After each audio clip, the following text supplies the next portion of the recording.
We don't tell the right stories. Or when we do, we tell them wrong. We focus on the wrong parts. Like there's a story we like to tell ourselves about life. In the story, we will grow up, go to college, have a career, get married, have a family, grow old, and when, after a very long life, it is time to get our affairs in order, life will let us know. As if death will be so kind as to warn us. He will inform us, like when at the end of a trip, a text arrives, an alert to our phone that says, say your goodbyes, tend to your home, contact your lawyer, settle your affairs.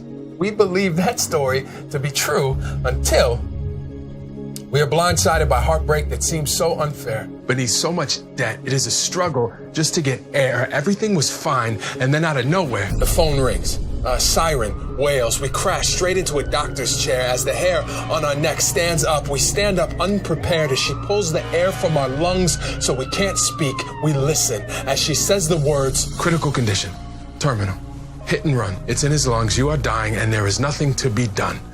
And when we tell the story of life insurance, that's the story we tell. We focus on death, the tragedy, the sadness, but that's telling it wrong. And I'm not saying there isn't pain or heartache or sacrifice. Of course there is. That's life. I mean, those things happen for the same reasons tooth fairies and sunsets and great wine and grandchildren happen. And that's life. It's not that the tragedy isn't there. It's that it isn't all that's there. I mean, there's so much more. I mean, in all this hopelessness, hope is. But to see it, we have to shift our focus. Like standing in the middle of a burnt out forest, only we don't notice. Instead, we are drawn to where a perfect blue crocus lifts up its head to remind us that on the most tragic days, after we are dead and gone, life will find a way to go on. I mean, sometimes what happens in a moment stays with us for years, and yet the living must lift their head. Persevere. That is why at some point in the middle of all those tears, a laugh and a memory finds its way out. And when it is needed most, a check appears with a memo line that may as well read, despite the fact that my body is no longer here, I still am. My love lives. Even though I don't, my presence will be present. Even though my body won't. As sure as death is part of life, life is also part of death. So when your last exhale will wait no more, your loved ones will pick it up from the bottom of your lungs, place it lovingly onto their own, and complete your breath. The heart can stop beating, even as it refuses to.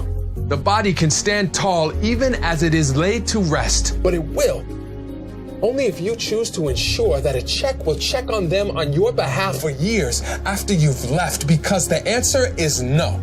When the question is, are you interested in preparing for your death? But when the question is, do you want to take care of your family?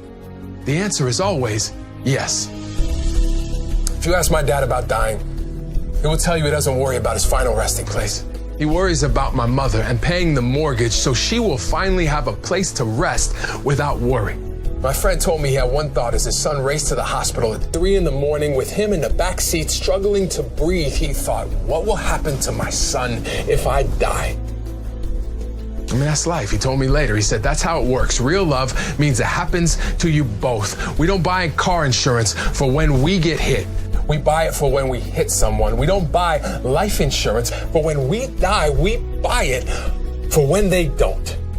We buy it because when we love someone, we want to protect them from any added despair, any hardships that can be spared, to experience the happiest moments, even when we won't be able to experience them beside them. And it gives us comfort to know if we aren't able to have those moments, we can provide them.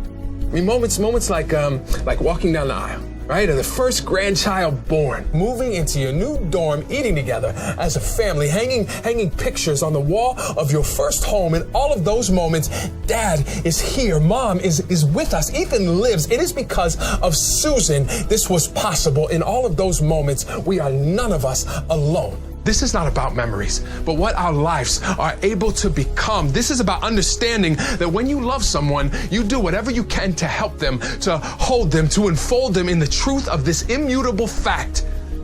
Life insurance is the final loving act of a person who at the end didn't see flashes of his own life. Instead, he saw the future he wanted for his parents, his kids, his wife, and he knew that if their pain could somehow be lessened, their load perpetually lightened, then perhaps their grief will be less sharp than it might have been. And by preparing for what might be, despite being frightened, it's like taking your loved one softly by the wrist, holding out the life insurance as a gift and saying, This is for all the flowers I would have bought.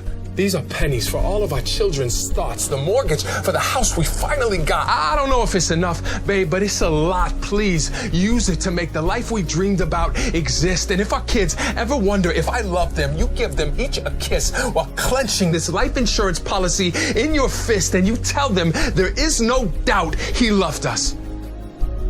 He did this